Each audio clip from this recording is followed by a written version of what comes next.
नमस्कार। आपको बता दें कि दिल्ली में स्थित पटेल नगर के निवासी करण, जो कि पेशे से एक हेयर ड्रेसर है, उनको दिल्ली में ही स्थित DDA colony east of Kailash के निवासी मनीष कनौजिया द्वारा ली मेरिडियन में एक दुकान दिलाने के नाम पर 50 लाख रुपए की ठगी का मामला सामने आया है।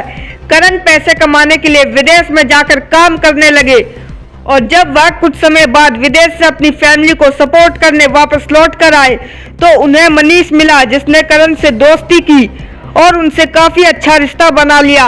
मनीष ने करण के घर में आना जाना शुरू कर दिया। मनीष लुक्स में काम करते हैं, जो कि दिल्ली का एक जाना माना ब्रांड है।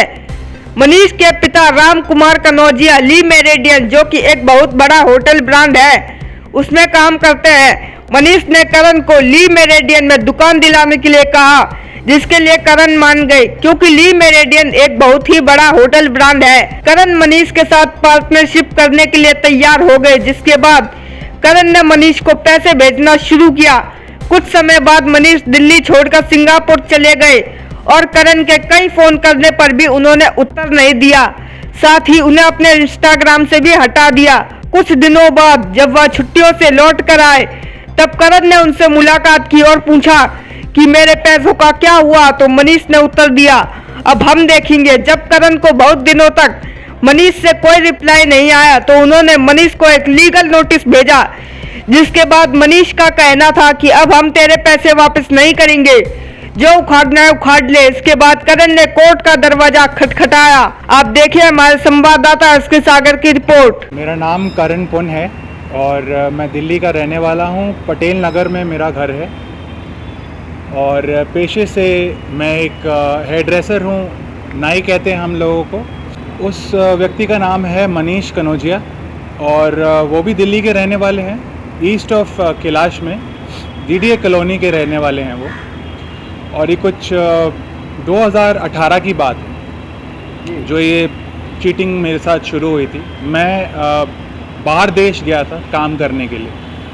यहाँ पे थोड़ी अपॉर्चुनिटी थोड़ी कम मिल रही थी और बाहर वालों ने मेरे को दी अपॉर्चुनिटी, तो मैं काम करने चले गया। और वहाँ से करीबन 2 साल में, मतलब ये बात है 17 और 18 में, जब मैं वापस हिंदुस्तान आया अपनी फैमिली को सपोर्ट करने के लिए पैसे कमा के, क्योंकि हम इतने अच्छे बैकग्राउंड से नहीं हैं। सुबह कमाना रात को खाना वाला वो है। तो ये दोस्ती वहाँ से शुरू हुई थी। इन्होंने घर पे आना शुरू करा।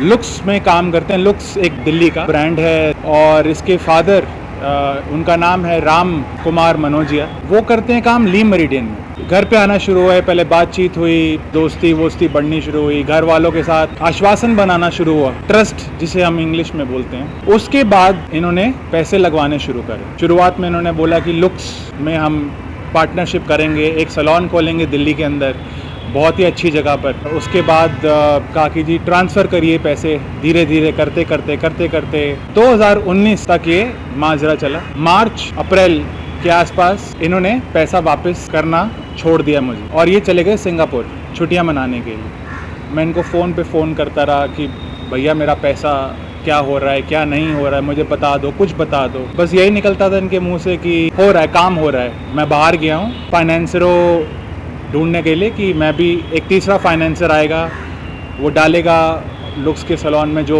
हमारा पार्टनरशिप होएगा। मैंने कहा ठीक है, कोई बात। फ़ोन करते करते प्यार मोहब्बत से मिले, बोला पूछा क्या है क्या नहीं है। मेरी वाइफ के साथ मिले। मेरी शादी 16 फरवरी 2020 में हुई। जनवरी में हम इनके पास गए थे, मैं और मेरी वाइफ। उसका वीडियो प्रूफ भी है मेरे पास बाकायदा, क्योंकि हमने बनाया था। हमने बहुत पोलाइटली बात करी, हमारा पैसा कब आप लौटा रहे हैं, नहीं लौटा रहे हैं तो हमें बताइए कि आगे डील कैसे चलेगी। 2 साल खून पसीने की मेहनत, बाहर काम करके आया हिंदुस्तान वापस अपनी फैमिली को सपोर्ट करने के लिए, और उसका पैसा आप ऐसे हड़प लें। सारा का सारा जो पैसा है बैंक के द्वारा दिया गया था, उसके कागजात ये रही। बैंक की स्टेटमेंट जो आईसीआईसीआई बैंक की है, बाकायदा अटेस्टेड है ये स्टेटमेंट बैंक के कर्मचारियों द्वारा। ये अटेस्टेड का स्टैंप लगा रखा है यहाँ पे। सीए से बाकायदा 3 कागज और जारी करे गए थे। एक जो नोटिस भिजवाया गया था वो डेट है 17 मार्च 2020, क्योंकि मेरी शादी हुई थी फरवरी में और लॉकडाउन लगा था मार्च 18 को। अगर सबको याद हो तो।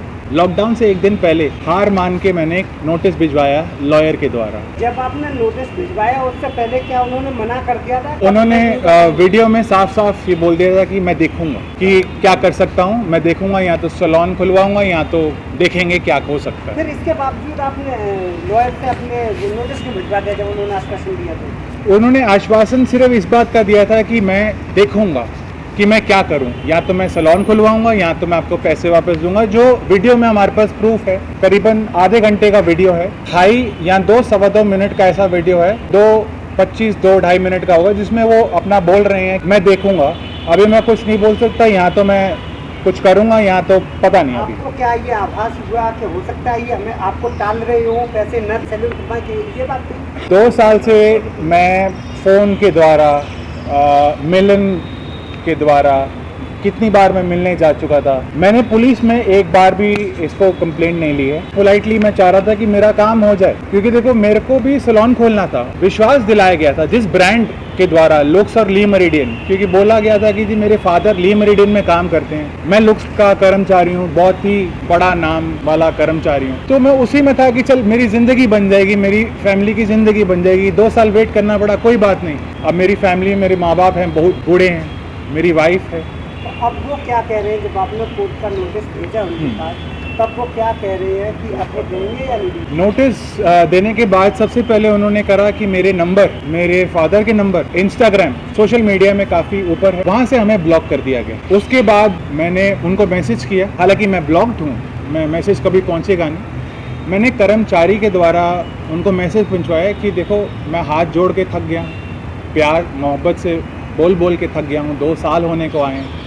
अब एक आम इंसान इससे ज़्यादा क्या करे। डीलिंग कुल हुई थी 50 लाख रुपए की। सैलून खुलना था करीबन 1.25 से 1.5 करोड़ का, जिसमें से 50 लाख मेरा था और बाकी उनका था। 50-50 पार्टनरशिप पे बात हुई थी। और जब ये मैसेज पहुंचवाया गया कि जी अब मैं पुलिस के पास जाऊंगा, कोर्ट का दरवाज़ा खटखटाऊंगा, तो उनकी तरफ से ये जवाब आया कि जी मेरा जो उखाड़ना है उखाड़ लो। तो मैंने कहा ठीक है जी, कोई बात नहीं, मेरा जितना बल बनता है, मैं एक आम आदमी होने के तहत मैं वही चीज़ करूँ। जब उनकी तरफ से ऐसा मैसेज आया आपको जो उखाड़ना उखाड़ लो, उसके बाद आप पुलिस में कंप्लेंट वगैरह की या नहीं? इसके बाद सारा जो कंप्लेंट का मामला शुरू हुआ, इसमें मैंने फिर कार्रवाई शुरू कर दी। पुलिस में कंप्लेंट की है, पुलिस की कोई FIR वगैरह की कॉपी है आपके पास या नहीं? अभी FIR की कॉपी नहीं है। लीगल नोटिस सब कुछ पहुंचवाया है, जिसका आज तक कोई जवाब नहीं आया। ये लीगल नोटिस है 17 मार्च 2020 की है, और ये एसोसिएट के नाम है अजय चौधरी एंड एसोसिएट। ये साकेत कोर्ट में बैठ। इसके बाद आपने दोबारा कोई पत्र व्यवहार किया? इसके बाद कोई पत्र नहीं भेजा, कोई सुनने की क्षमता में नहीं है। उनसे आपकी मुलाकात कैसे हुई जब आप फॉरेन से वापस आए? मुलाकात ये हुई थी कि मैं 2012 में डी ब्लंट मुंबई की हेयर ड्रेसिंग सैलून की कंपनी है, उसके साथ काम करता था। ये भी वहीं पे काम करते थे। हमारी बातचीत वहां से शुरू हुई, पर मैं 2013 में मुंबई में निकल गया था काम करने के लिए। 3-4 साल मैंने वहाँ काम किया। हमारी इंडस्ट्री बहुत छोटी है, कहीं ना कहीं कोई ना कोई मिल जाता है, हाय हेलो हो जाता है। वहाँ से बातचीत शुरू हुई, दोस्ती शुरू हुई, थोड़ा बहुत घूमना फिरना शुरू हुआ। उनका घर में प्रवेश शुरू हो गया, अपनी वाइफ के साथ घर पे आना, भाईचारा बढ़ाया। 1.5 साल में जैसे मैं वापस आया तो इन्होंने ट्रस्ट गेन करना शुरू करा। प्रधानमंत्री मोदी जी से सिर्फ रिक्वेस्ट, ऐसे लोगों को कड़ी से कड़ी सजा दी जाए, क्योंकि आज की डेट में मेरे जैसा एक आम इंसान सुबह कमा रहा है, रात को खा रहा है। बाहर जाने का मौका बहुत कम मिलता है। 2020-2021 हम देख चुके हैं, कोरोना गरीब इंसानों के साथ ठगबाजी ऐसा होगा तो एक आम इंसान कहाँ जाएगा, किसका दरवाज़ा खटका जाएगा। यही रिक्वेस्ट रहेगी, हाथ जोड़ के विनती है कि इनको कड़ी से कड़ी सज़ा मिले और आखिर में मेरा पैसा मुझे वापस मिल जाए। उससे बड़ी बात मेरे लिए कुछ नहीं हो सकती। अगर आपने अभी तक सनराइज समाचार को सब्सक्राइब नहीं किया है तो सनराइज समाचार को सब्सक्राइब कीजिए और बेल आइकन को भी दबा दीजिए, ताकि आप हमारे आने वाली वीडियो का नोटिफिकेशन सबसे पहले पा सकें।